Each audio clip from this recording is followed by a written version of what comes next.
Welcome back to Riel, or if you're new here, welcome to our channel. My name's Claire and my husband Jeremy and I live in Siem Reap, Cambodia. We first moved here before the pandemic took hold way back in December 2019, and since then we've spent nearly 3 years in Cambodia, with a break of 9 months last year when we returned to Australia to take care of some things because we'd been away for 2 years. We have lived in Siem Reap, Kampot, Kep and Phnom Penh, and since returning to Cambodia in December last year, we've settled in Siem Reap once more. In this video, I'll explain what we spend living here as a couple, and I'll also break it down so you can see what the same lifestyle would cost for a single person. I'll explain how I arrived at the costs for each of the items, so you can adjust them based on your preferences and lifestyle. We last did a video like this back in 2020, and I'll leave a link to that one at the end so you can see how things have changed since then. After I go through the monthly cost of living expenses, I'll make a projection of how it all adds up for a year, so you can look at the cost annually if that's your preference. I'll include what we think is a reasonable amount to bring over for your startup costs, and give you an all-in amount that will cover absolutely everything for your time here in the kingdom. All of the amounts here are in US dollars, as that's how the larger items like rent, insurance, and visa extensions are charged here in Cambodia.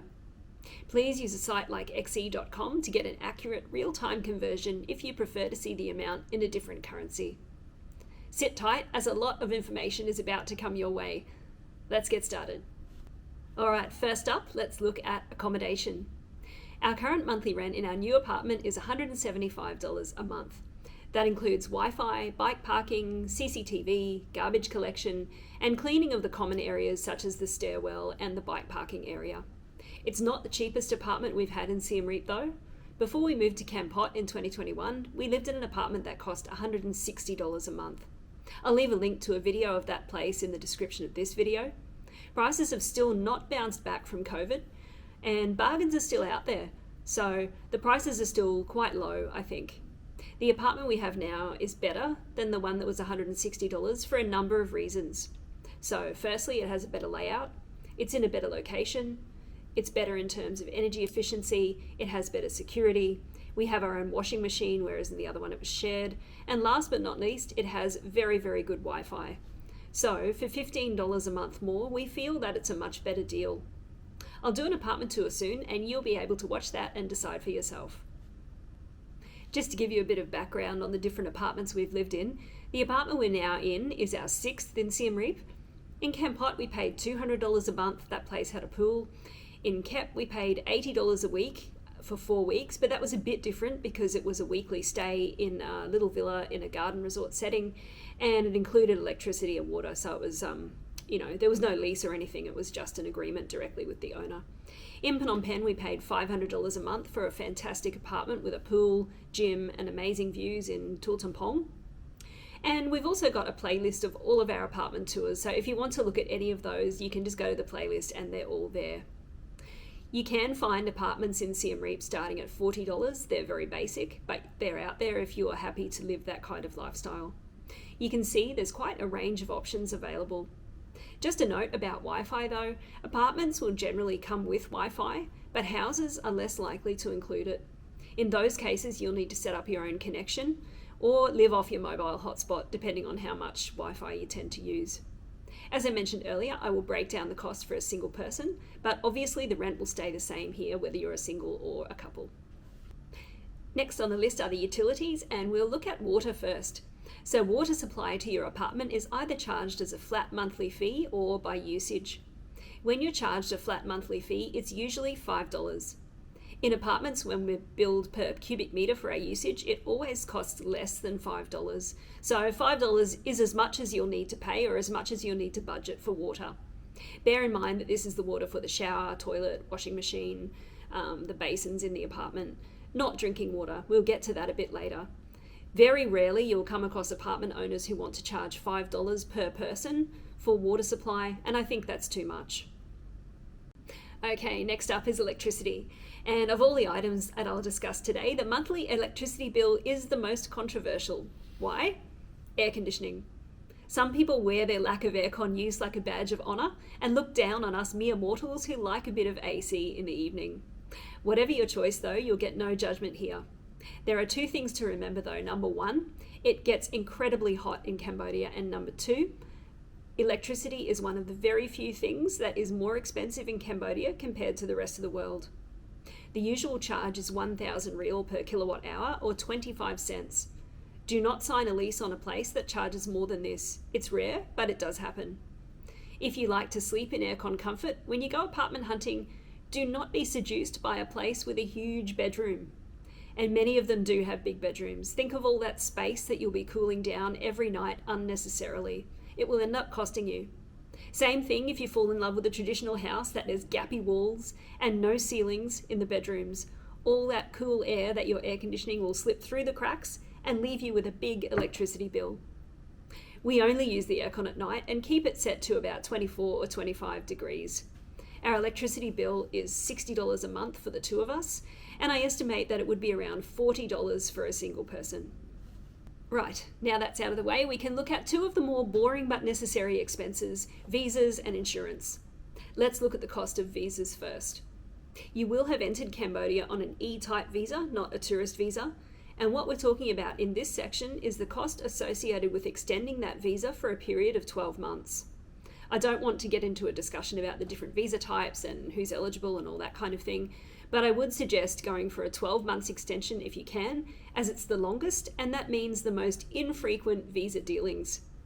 Generally, you'll be going for either the retirement extension or the business extension. For the purposes of this discussion, we will assume a 12-month business extension at a cost of about $300 per person. I'll simply divide that 300 by 12 to get the monthly cost. So for two people, the monthly cost would be $50, and obviously for a single person, it's going to be $25. Now let's cover insurance. Not everyone has it. We do. Our policies are with SafetyNet. They have a great website that includes details of their extensive hospital network and a calculator that will give you a rough indication of the cost of the policy. We've never claimed from them, but the policy purchasing experience has been very smooth and professional. We're not sponsored by SafetyNet, but they were recommended to us by someone who had a bad motor accident and suffered multiple leg fractures. He was very happy with the care he received under their coverage, and that's why we ended up choosing them. Do your own research though, because things such as age, pre-existing conditions, the level of cover, and the excess, or I think you call it the co-payment in the US, you choose will all impact on the cost of the policy. The cost for us is around $500 each per year, so $1,000 for two people. Divide that by 12 to get the monthly cost, and it's $85 for two, and we said $45 for one person. Right, let's have a look at mobile phone costs now. We use Cellcard, and we use their Time to Rise plan because it's great. And you get 40 gig of data that rolls over to the next month if you don't use all of it. It also includes 4,000 minutes of calls and 4,000 SMSs. There are other providers like Smart and Metphone. Those are the big three, Cellcard, Smart and Metphone, and they probably have similar deals in terms of cost and what you get for the money. Some people say that particular networks have better coverage in certain areas, but I don't know how much truth there is to that. In a place like Siem Reap, it doesn't really seem to be an issue. We sometimes use our mobile phone data as a hotspot when there's a blip in the electricity supply at home, causing the modem to drop out. That doesn't happen often, but it's good to have a backup. The cost for two people is $12 and single person $6, so it's a bargain. Next up, we have expenses associated with our motos. This includes buying petrol and having maintenance done when necessary. Generally, the distances that you ride in Siem Reap are quite small, so a tank lasts a fair while, maybe a couple of weeks. For two bikes, we put this cost at $20, and for one, obviously it would be just $10. Now that we've taken care of life's essentials, let's get to the fun stuff. This next category covers eating out, drinks, groceries, pass apps, pretty much everything else. We're including drinking water in the big blue bottles at a cost of 75 cents each in this category.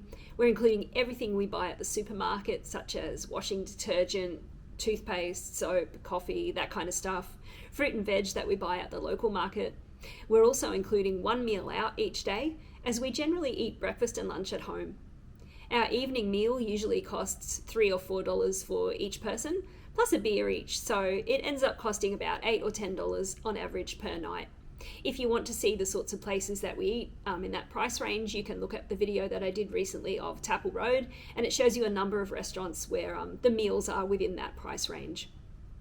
This amount also includes going out for coffee or drinks with friends pretty much whenever we feel like it. We don't limit our spending in this category, and the amount here is the average per day after tracking our spending every day for a couple of months. So we allow $25 a day to cover all of these things, and that's for 2 people. Sometimes we spend a lot less, sometimes we spend a bit more, but the average seems to sit pretty comfortably at $25. For this amount, we have a great lifestyle. For a month, we need to multiply 25 by 30, and that gives a total of $750. We estimate that a single person could enjoy a similar lifestyle for $15 a day, or about $450 a month.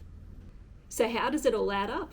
Our monthly expenses for 2 people add up to $1,157, and the adjustments for a single person living the same lifestyle add up to $756. But let's extrapolate a little more. Bear with me here. Let's round that 756 up to 800 for the ease of calculation and to give you a few fancy meals with cocktails in the budget.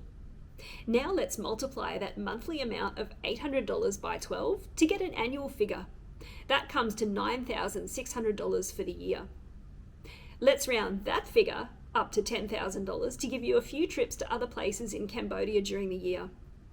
Now, let's add on the startup costs. So in the startup costs, I would include things like the initial visa for $35, Moto hire for the first month that you're here so that you can get around without being stressed about having to buy one immediately. That's $65, let's say. A hotel for the first week, around $100. Deposit and rent when you finally do find your apartment. We said $400, so that allows for a rent of around $200, which I think is pretty average for what most people would spend. I've allowed $50 for you to buy some things for your apartment, for example, if it doesn't have a kettle or you need to buy some towels, things like that. So $50 should cover most of what you will need for those startup things. That comes to a total of $650. Now, let's add on some more money for purchase of a Moto. Now, at the very bottom of the scale, you can spend about $350 and buy yourself a Honda Today, which is a 50cc motorbike. It'll get you around town, no problem. I used to get out to the temples, no problem at all, on a 50cc Honda Today. So if you add the $650 startup cost, plus the cost of purchasing a Honda Today or similar for $350, that brings it to $1,000. If you want to factor in a better Moto, so instead of $350, let's say you want to spend around $1,850, just for argument's sake, then the total startup costs for you are going to be $2,500. So the range being $1,000 to $2,500. Adding the startup costs to the annual cost of $10,000 gives you a total of between $11,000 and $12,500 for your first year. If you're thinking of moving to Cambodia, and specifically Siem Reap, I hope these numbers and calculations are helpful to you. Always try to budget a little bit more than you need because you never know what will come up. Having a bit of buffer in the budget is always a good thing. You can use any excess funds to travel around Cambodia and see different places. Also, it doesn't hurt to have some emergency funds in case you need to return to your home country unexpectedly. That brings us to the end of this cost of living video for 2023. I hope you've enjoyed it. Please leave a comment below, and we'll see you in the next one. Bye.